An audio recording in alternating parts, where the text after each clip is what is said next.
This is the Padmanabhaswamy Temple in Kerala. In 2011, a government-ordered inventory of its underground vaults revealed an estimated $20 billion in wealth. The sheer scale of the discovery is staggering. Among the massive cache of jewels, auditors found items like this, an ancient Roman gold aureus. The hoard spans global history, stretching to the modern era with deposits like this Napoleonic 40-franc coin minted in 1811.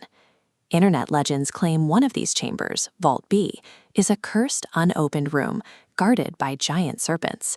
But the reality is much more grounded. Official records from former Auditor General Vinod Rai confirm Vault B was opened at least 7 times in the 1990s and 2000s without incident. But this archaeological revelation triggered an immediate constitutional crisis. The courts had to answer a seemingly impossible question: who rightfully owns $20 billion amassed by a kingdom that no longer exists? In January 2011, the Kerala High Court ordered the state government to take over the temple and its treasures. The court reasoned that wealth of this magnitude should not be kept a mystery under the control of a private family. The erstwhile Travancore royal family pushed back. They argued seizing the temple would violate their historical rights as custodians and deeply held religious obligations.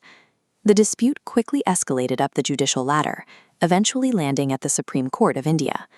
The legal battle exposed a profound ideological clash. When unimaginable wealth is offered to a deity over centuries, does it belong to the divine tradition, or does it belong to the modern democratic state? This map visualizes how for over 2 millennia, global trade routes from Rome, Venice, and the Islamic world converged on the Malabar coast of Kerala.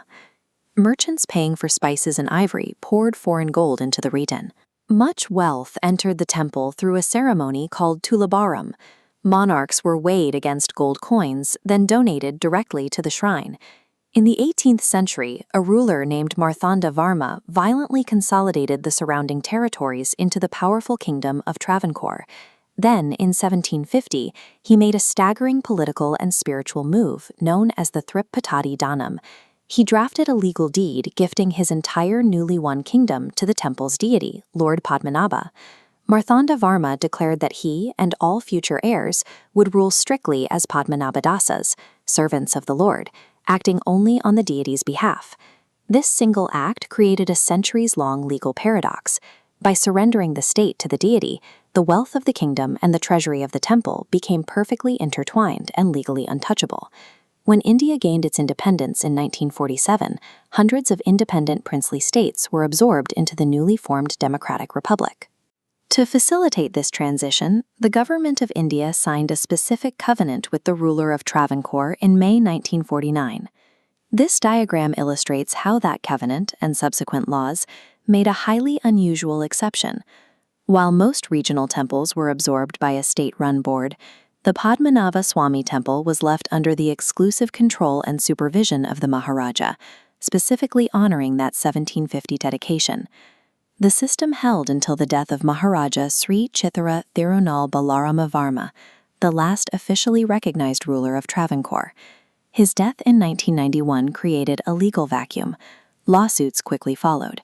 Petitioners argued that under a modern democratic constitution, the new head of the family had no inherited legal right to control the temple, leading directly to the 2011 High Court seizure order. In 2020, after a 9-year battle, the Supreme Court of India delivered its final verdict on the fate of the temple. The court found that the royal family retained their ongoing rights as Shibates, or traditional custodians, of the institution. This timeline shows the unbroken historical chain the ruling validated. It determined that the 1949 covenant successfully preserved the obligations established by the 1750 Thrippatadi Danam. The highest court in the land confirmed that a modern secular state cannot simply erase a historical divine dedication. They officially restored the royal family's administrative rights.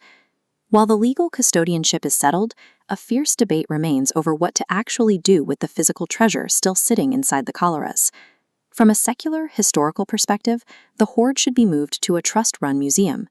This would preserve thousands of years of human craftsmanship before delicate items like sacks of ancient Basra pearls crumble to dust.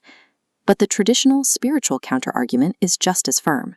This wealth was never meant for human consumption or public display. It is a sacred offering to the deity, and it must remain undisturbed in the dark. The Padmanabhaswamy Temple forces us to ask a difficult question. In the 21st century, exactly where is the line drawn between preserving human history and respecting a living faith?